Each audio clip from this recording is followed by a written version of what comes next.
বিএনপির ভারপ্রাপ্ত চেয়ারম্যান জনাব তারেক রহমান, আপনাকে আমাদের অনুষ্ঠানে স্বাগত জানাই। ধন্যবাদ। আমাদের শুভেচ্ছা এবং কৃতজ্ঞতা জানবেন। আমাদের সাথে আরো থাকছেন সজীব ওয়াজেদ জয়, আপনাকে আমাদের অনুষ্ঠানে স্বাগত জানাই। আমি প্রথম প্রশ্ন নিয়ে একটু সজীব ওয়াজেদ জয় আপনার কাছে আসতে চাই।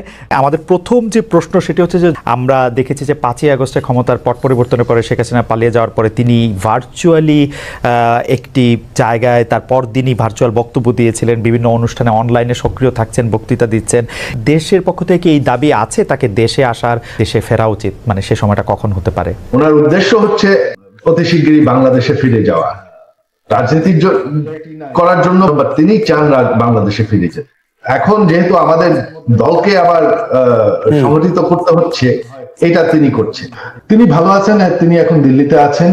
আমার বোন ওনার কাছে আছেন, আমার বোন তো দিল্লিতে থাকেন। তিনি ভালো আছেন, তবে অবশ্যই ওনার খুবই মন খারাপ। তিনি খুবই দুঃখিত যে দেশের জন্য ওনার বাবা জান দিয়েছেন, আমার পুরো পরিবার জান দিয়ে হারিয়েছে।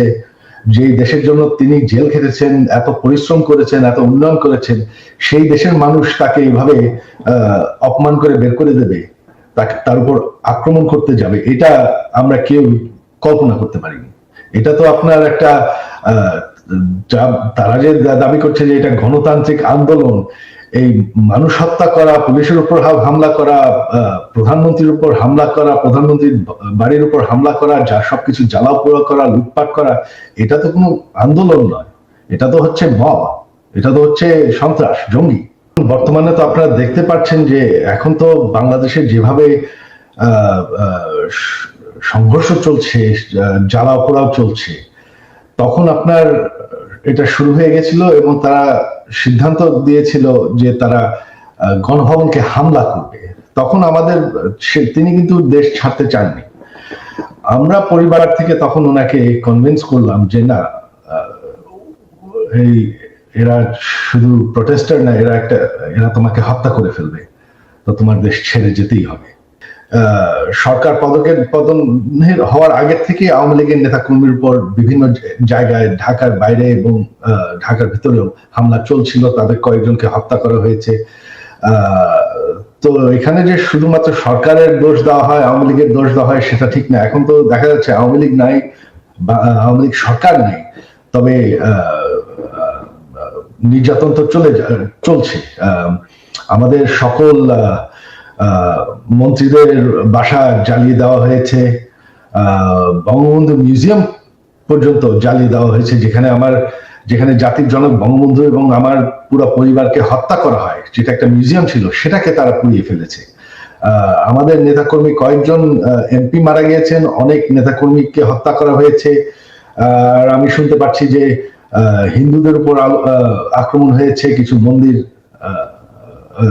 পুড়িয়ে দেওয়া হয়েছে। তো এই সংঘর্ষ তো আগে থেকেই শুরু হয়ে গেছিল।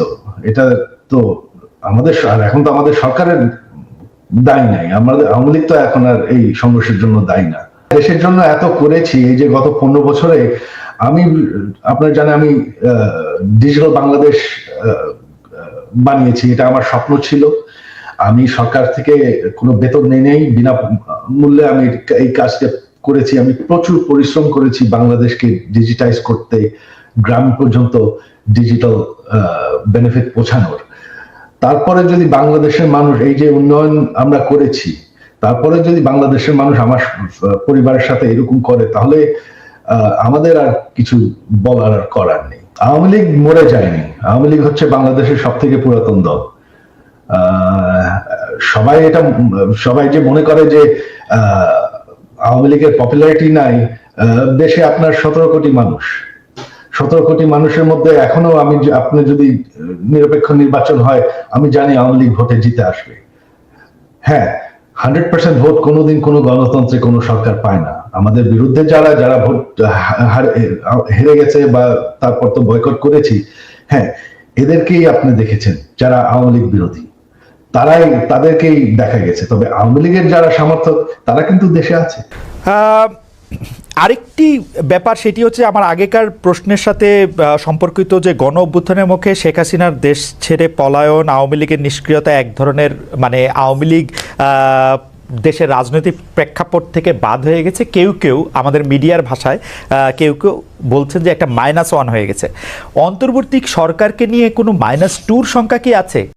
আমার সাথে অন্যায় হয়েছে, অবিচার হয়েছে, আমার পরিবারের সাথে হয়েছে, আমার বাবাকে হত্যা করা হয়েছে, আমার মায়ের সাথে অন্যায় করা হয়েছে, তাকে অত্যাচার করা হয়েছে, আমার ভাই মৃত্যুবরণ করেছে এই অত্যাচারের কারণে। আজকে এর জবাব যদি আমাদেরকে দিতে হয়, এই অন্যায় অত্যাচারের, আপনাদের সাথে যে অন্যায় হয়েছে, আমাদের বহু নেতাকর্মী, বাবা মারা গিয়েছে, মা মারা গিয়েছে, স্বজন মারা গিয়েছে, হাত করা অবস্থায় তাকে জানাজা পড়তে বাধ্য করেছে, আমাদের বহু সহকর্মী মারা গেছে জেলখানার ভিতরে হাত করা পড়া অবস্থায়। পলাতক স্বৈরাচারের সঙ্গে সঙ্গে তার অবৈধ মন্ত্রী, এমপি, বুদ্ধিজীবী বা বিচারপতি, বায়তুল মোকাররমের খতিব, প্রেস ক্লাবের সভাপতি, সম্পাদক কিংবা কতিপয় সাংবাদিকের পলায়নের মধ্যে দিয়ে আবারও প্রমাণিত হয়েছে অবৈধ রাষ্ট্রশক্তি নয়, বরং শেষ পর্যন্ত জনগণের রায়ই কিন্তু চূড়ান্ত, যে আওয়ামী লীগ স্বাধীনতা একসাথে যায় না। আওয়ামী লীগ আর গণতন্ত্র একে অপরের শত্রু। অপরদিকে বিএনপির কাছে গণতন্ত্র, বাক, ব্যক্তি আর স্বাধীনতার, সংবাদপত্রের স্বাধীনতা নিরাপদ। বিতাড়িত স্বৈরাচারের পলায়নের পর গণতান্ত্রিকামী জনগণের আকাঙ্ক্ষা পূরণে এক বিশাল দায়িত্ব নিয়ে আজকের অন্তর্বর্তীকালীন সরকারের যাত্রা শুরু হয়েছে। তবে গণতন্ত্রের পক্ষের সকল শক্তি এবং সাংবাদিক সমাজকে সতর্ক থাকা দরকার। আমাদের গণতন্ত্র প্রতিষ্ঠার যে চলমান যাত্রা বাধাগ্রস্ত করতে কিন্তু এরই ভিতরে নানা রকম ষড়যন্ত্র শুরু হয়েছে, যা এর ভিতরেই অনেক বক্তা তাদের বক্তব্য এরই ভিতরে তুলে ধরেছেন। বিতাড়িত স্বৈরাচার এবং তাদের দোসর চক্র নানা কৌশলে আবারও মাথাচাড়া দিয়ে ওঠার অপচেষ্টা শুরু করেছে। অপশক্তি দেশের ভেতরে এবং বাইরে থেকে বাংলাদেশের পক্ষের শক্তির মধ্যে ভুল বোঝাবুঝি সৃষ্টির পায়তারায় লিপ্ত হয়েছেন। তবে সবাই যদি আমরা সতর্ক থাকি, বাংলাদেশের পক্ষের শক্তির মধ্যে ভুল বোঝাবুঝির অবকাশ থাকবে না বলেই আমি দৃঢ়ভাবে বিশ্বাস করি।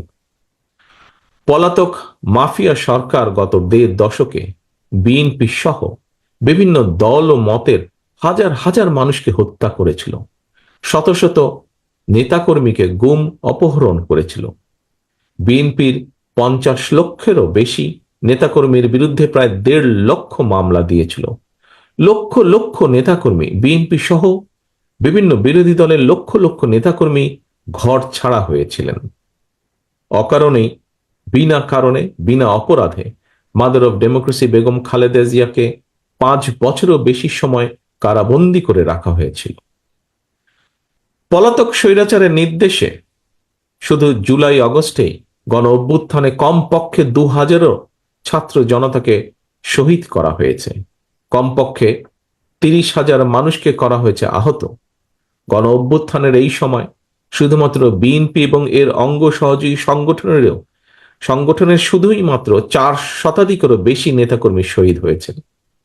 এর বাইরেও যারা শহীদ হয়েছেন বা হতাহত হয়েছেন, হয়তো তারা সরাসরি বিএনপির কর্মী নন, তবে অবশ্যই তারা বাংলাদেশের পক্ষের শক্তির সাহসী প্রাণ। তারা ছিলেন আমাদেরই কারো সন্তান, আমার, আপনার, আমাদেরই কারো ভাই, কারো বন্ধু, কারো সহকর্মী কিংবা স্বজন। এমন হাজারো হতাহত ছাত্র জনতার আত্মত্যাগের বন্ধনে বাংলাদেশের পক্ষের শক্তির মধ্যে জাতীয় ঐক্য গড়ে উঠেছে।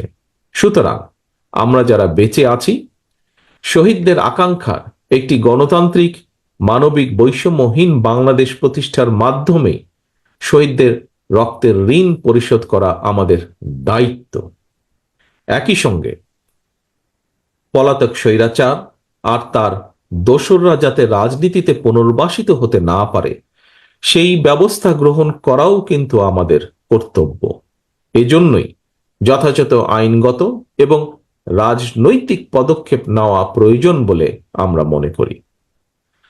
পলাতক মাফিয়া খুনিদের পুনর্বাসন ঠেকাতে তাদেরকে একদিকে আদালতে বিচারের মুখোমুখি করা প্রয়োজন, অপরদিকে তাদেরকে অবশ্যই জনগণের আদালতের রাজনৈতিক বিচারে প্রত্যাখ্যাত হওয়ার পরিস্থিতিতেও ফেলতে হবে। যদি এই দুয়ের সমন্বয় ঘটাতে পারি আমি দৃঢ়ভাবে বিশ্বাস করি গণবিরোধী বিতাড়িত অপশক্তি বাংলাদেশের রাজনীতিতে আর মাথা তুলে দাঁড়াতে সক্ষম হবে না।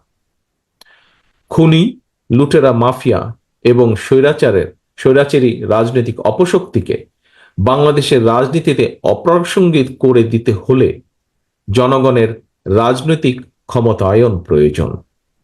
ভোটের অধিকার প্রয়োগের সুযোগ পেলেই জনগণ তাদের রাজনৈতিক ক্ষমতা প্রয়োগ করে গণহত্যাকারী, খুনি, লুটেরা, পলাতক স্বৈরাচার এবং তাদের দোসরদেরকে রাজনীতির মাঠ থেকে বিদায় করে দিতে সক্ষম হবে। এ কারণেই বিএনপি মনে করে সংস্কার কার্যক্রমের পাশাপাশি একটি যৌক্তিক সময়ের মধ্যে অবাধ, সুষ্ঠু, নিরপেক্ষ নির্বাচন অনুষ্ঠান অবশ্যই প্রয়োজন।